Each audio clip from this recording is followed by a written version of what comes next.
미국이 중동에서 싸우는 동안 중국은 태평양을 먹어가고 있다. 오프닝. 지도 위 두 개의 전장이 동시에 부각되는 그래픽. 지금 이 순간 중동에서는 미국과 이란이 전쟁 중이에요. 미사일이 날아가고 미군 병사들이 죽고 전 세계 기름값이 요동치고 있어요. 모든 눈이 중동을 향해 있어요. CNN도 BBC도 모든 뉴스가 이란을 보고 있어요. 그 사이 지구 반대편 태평양에서 아무도 보지 않는 그 순간에 중국이 조용히 움직이고 있어요. 남중국해 군사기지 재건설, 대만의 에너지 협박, 일본 토마호크 인도 지연으로 생긴 방어 공백, 2026년 3월 중국 55형 구축함 실사격 훈련. 우연이 아니에요. 중국은 미국이 중동에 묶인 지금 이 순간을 계획적으로 활용하고 있습니다. 이게 지금 조용히 벌어지고 있는 진짜 전쟁의 이야기예요. 구독, 좋아요 요청. 잠깐요. 앞편에 올린 히토류 영상 보셨나요? 중국이 미국의 무기 생산을 멈출 수 있다는 이야기요. 이 영상은 그 다음 편이에요. 중국이 히토류 카드를 쥐고 있는 동안 태평양에서 또 뭘 하고 있는지. 이런 이야기들 어디서도 제대로 연결해서 안 해줘요. 채널 구독하시면 이 시리즈 계속 보실 수 있어요. 구독 버튼이랑 좋아요 지금 눌러주세요. 5초면 돼요. 자, 시작합니다. 일부 역사는 반복된다. 강대국은 항상 빈틈을 노린다.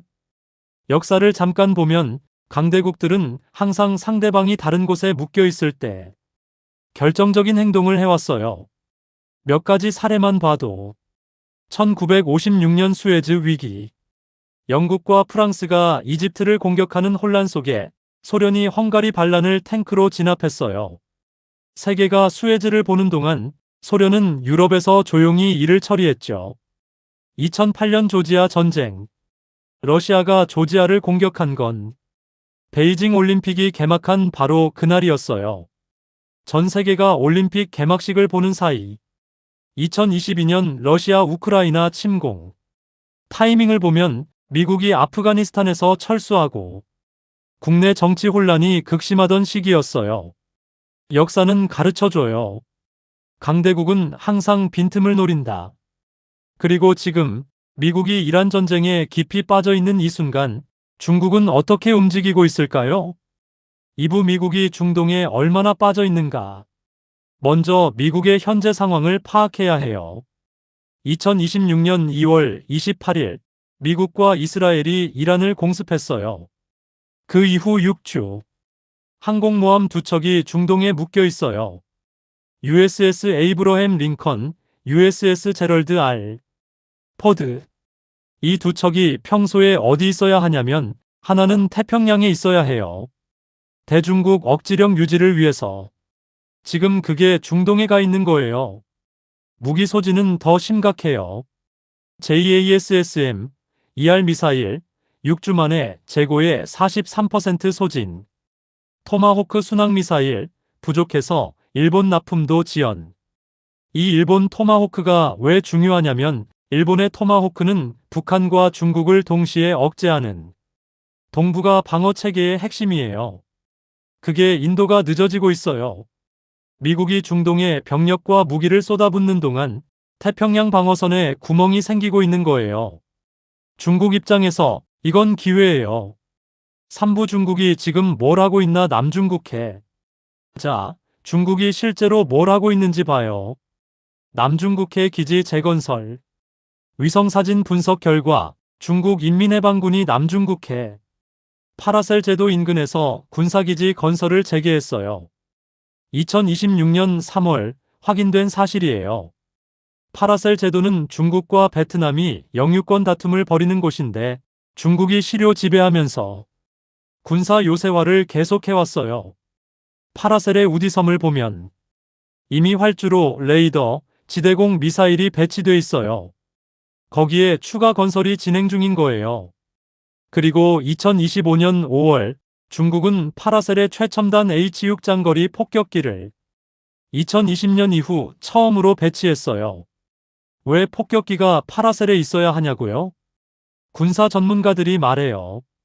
중국의 장거리 폭격기가 파라셀에 있을 필요가 없는데 배치된 건 필리핀과 미국을 비롯해 전방위적 신호탄이다. 쉽게 말하면 미국이 중동에 묶인 지금 중국이 태평양에서 영역을 넓히겠다는 신호를 조용히 보내고 있는 거예요. 2026년 3월 중국 구축함 실사격 훈련. 2026년 3월 중순 대만 해협 근처에서 중국의 최강 수상함인 1만 2천 톤급 55형 유도미사일 구축함 2척, 둥관함과 안칭함이 처음으로 실사격 훈련을 진행했어요.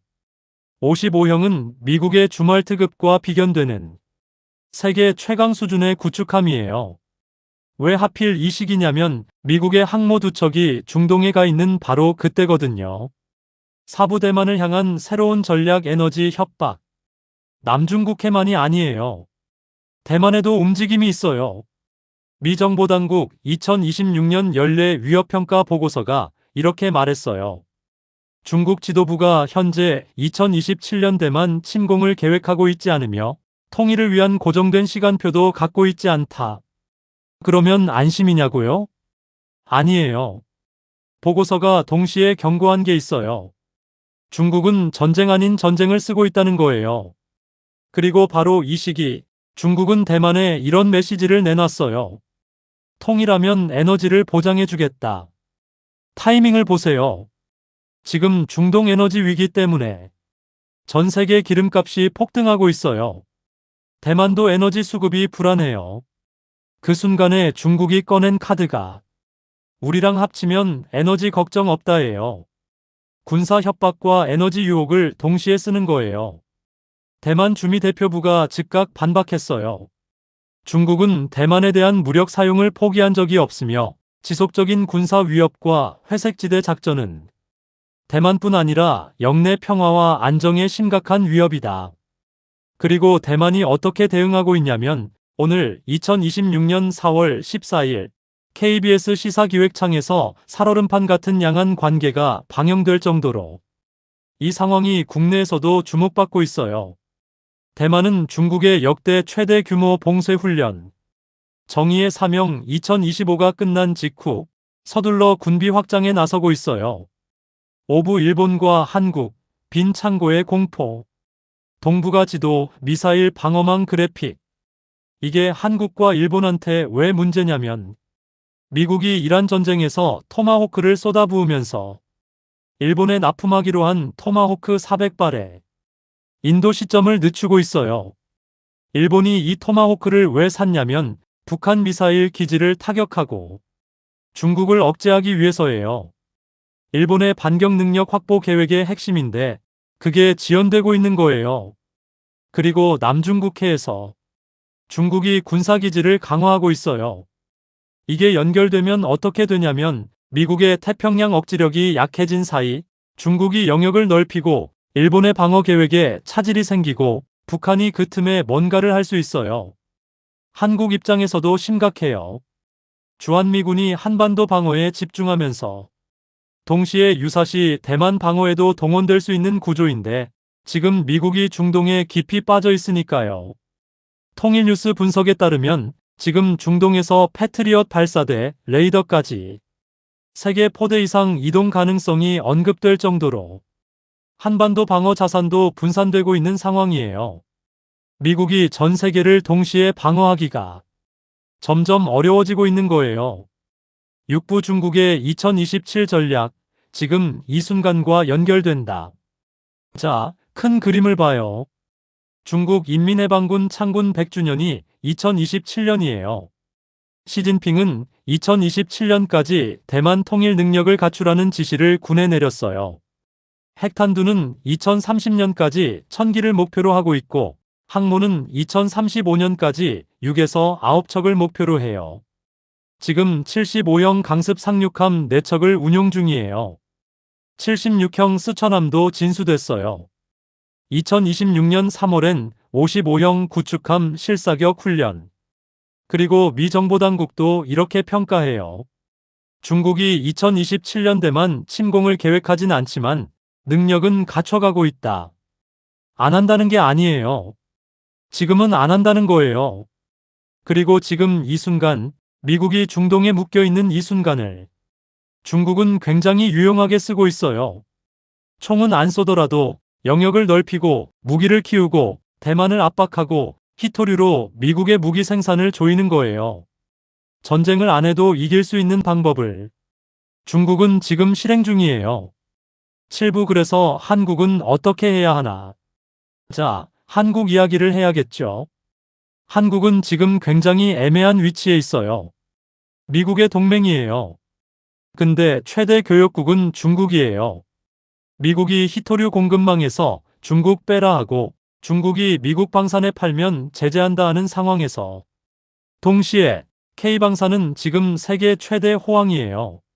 사우디, 걸프 국가들이 천궁이 달라고 SOS를 치고 폴란드 총리가 직접 서울로 날아왔어요. 한국이 방산 강국이 되면 될수록 미국과 중국 사이에서 선택을 강요받는 상황도 더 심각해지는 역설이에요. 그리고 중국이 대만 해협을 조이면 조일수록 한국의 에너지와 물류에 직격탄이 와요. 대만 해협을 통과하는 한국 선박이 상당수인데 이 해역에서 충돌이 현실화되면 한국 해상 물류가 직접 위협받게 돼요.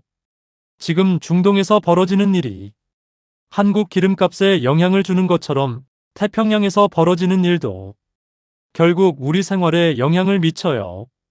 클로징. 오늘 이야기 정리할게요. 중국은 우연히 움직이는 게 아니에요. 계산하고 움직여요. 미국이 중동에 깊이 빠진 지금 중국은 조용히 태평양에서 영역을 넓히고 있어요. 남중국해 기지 재건설, 55형 구축함 실사격 훈련, 대만의 에너지 유혹과 군사 압박 동시 구사, 일본 토마호크 인도 지연으로 생긴 방어 공백. 이게 다 지금 이 순간 동시에 벌어지고 있어요. 역사는 가르쳐줬어요. 강대국은 항상 빈틈을 노린다. 1956년 헝가리, 2008년 조지아, 2022년 우크라이나, 2026년은 미국이 중동에서 빠져나올 때 태평양이 어떻게 변해 있을지 그 질문을 여러분과 함께 생각해보고 싶었어요. 구독과 좋아요 아직 안 하셨으면 지금 눌러주세요. 다음 영상에서 더 깊이 파고들겠습니다.